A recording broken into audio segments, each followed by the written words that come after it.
It's Friday. Welcome to Five Things Friday.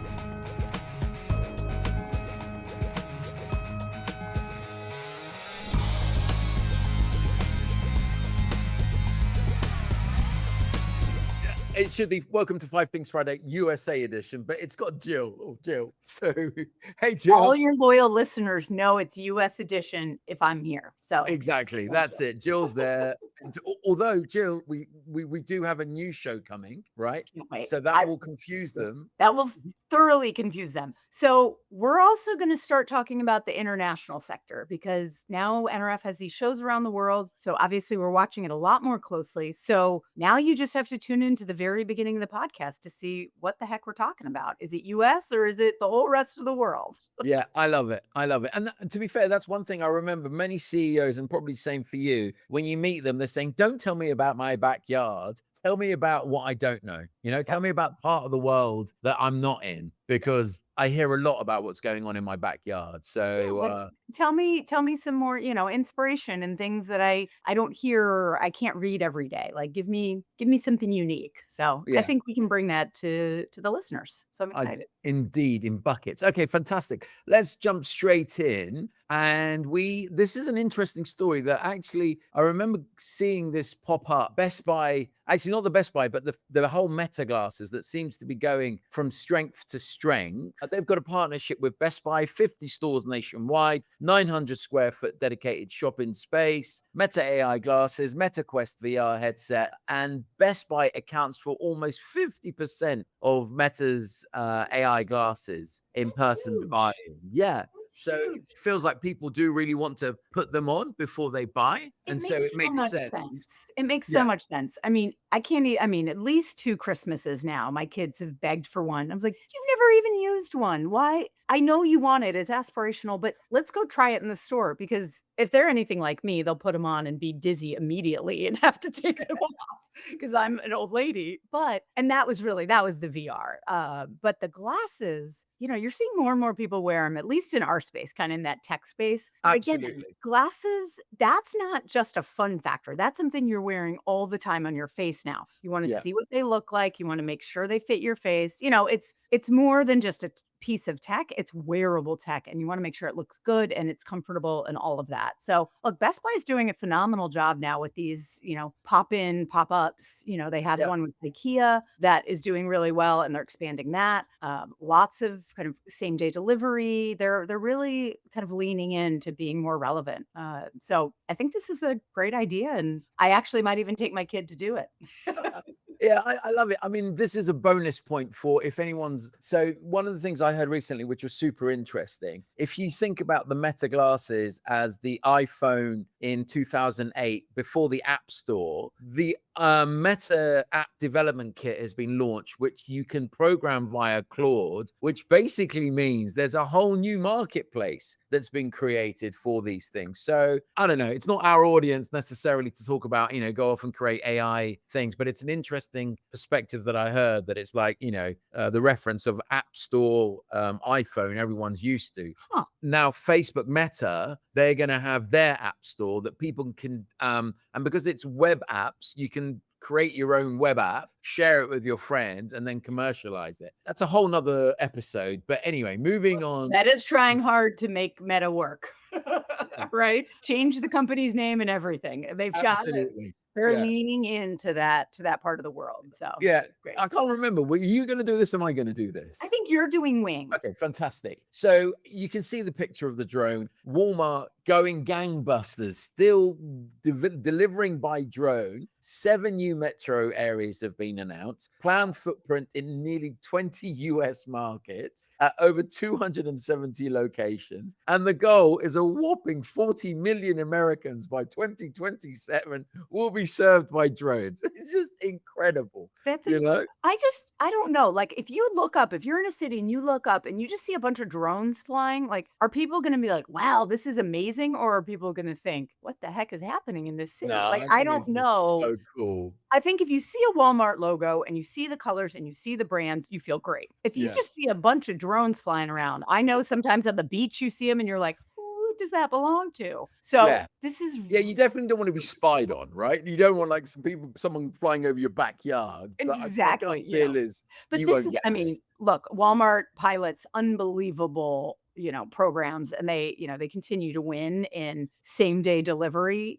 They're really competing with Amazon now. But what's interesting is if a lot of companies get into this space, there's going to, of course, be a lot more regulation. So it'll be interesting to see because obviously drones have to be below a certain level, but in certain cities like in DC, there are a lot of rules about what can fly near certain buildings, what can't fly near certain buildings. So it'll be very interesting to see how this kind of rolls out. And, it's 20 markets. That's not small. Those are really big urban markets. They're going to beat, sitting in traffic, whether it's electric or gas, and prices for both are increasing. So there's a lot of wins here, I think, for Walmart. So I can't wait to hear more about it. I think it's amazing. That's the geek in me. I Yeah. think this one is you. Oh, yes. It would not be a show without talking about a sale, right? Amazon Prime Day 2026. The dates are much earlier. It's about a month earlier this year. So it's going to be June 23rd to 26th. So it's about 4 days now of sales. It used to be 1 day, then 2 days. Now it's up to 4. Well, let's take a wild guess what every other retailer is going to do around these same days. They're going to price match. They're going to have a sale. So I actually saw one of my buddies, Matt Ezek, posted last week. If you're in the market for anything over $50, wait until next week when everybody has all their sales. So that was kind of Yeah. fun. He works at an apparel company, but it is true. I mean, there's whether it's Memorial Day or summer sale, everyone's going to be going similar. But I'll be interested to see, and there are some previews, so I'm going to start going through those today. If Amazon really is discounting other products, it's always the deepest discount on their own private label products, their Kindles, their Alexas, all of those. Or are they actually going to extend the discounts to, Beats and Apple and all these other products that people really want to gear up, whether it's summer travel, etc. So that'll be interesting to see. I'm betting it'll be deepest on their products and, a 10% or whatever you get On typically on others, yeah. electronics.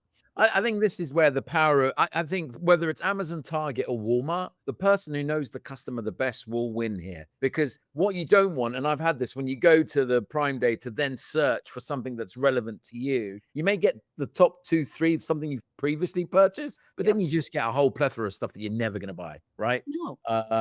But And anyway, I think, I'm whether starting to it's, see, some of the previews are actually preview marketing. So I've gotten a few emails from Amazon like, don't forget to fill up your cart with the Prime Day deals you want. They've okay. been medium, they've been things I've looked at, but again, I might have already bought them. Yeah. So they're not It'll be interesting. 100% Walmart's doing a relevant. week long. Walmart's doing a week long Yep. before. So anyway, okay, moving on quickly.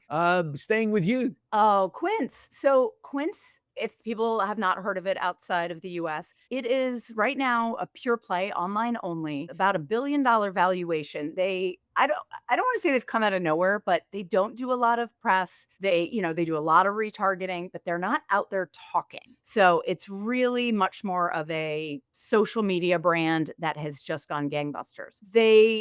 It's similar to what an Everlane did back in the day, where they're kind of going after, some designs that you might have seen at other retailers, but they're cutting the price pretty significantly, getting rid of, the label, etc. But they're discounted prices, mixed reviews on quality. Their cashmere is pretty good.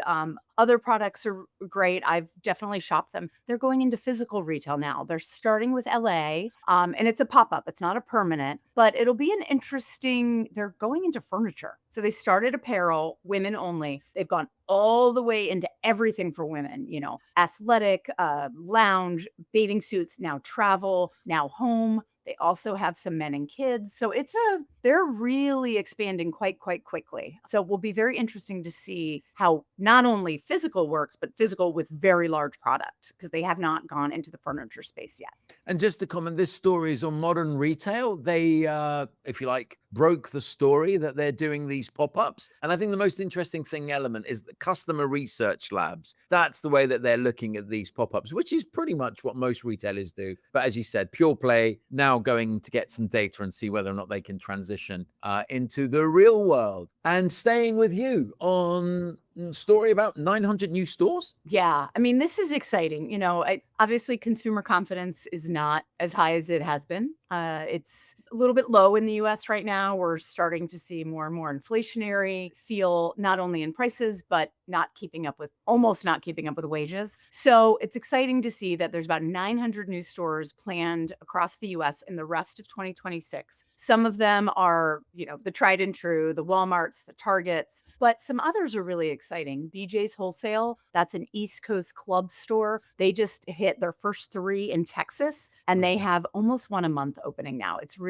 They're doing an unbelievable job. And then a lot of Barnes and Noble, not only the stores, but expanding inside what they're doing there, kind of that third place of retail. And then the stores that are serving kind of the more value driven market, Aldi, Dollar General, they're expanding incredibly quickly. And even some international brands are coming in more and more. Uniqlo, we can't get enough of the Japanese, brands over here. Uniqlo's are expanding. I've seen Muji, Muji. Yeah, Kind of a mix of like a Japanese IKEA mixed with, I don't know, maybe a Uniqlo. I love it. Their It's sizing is awful, but I love it. it's very confusing sizing. I would agree with that. And the pricing they have beauty, they have travel.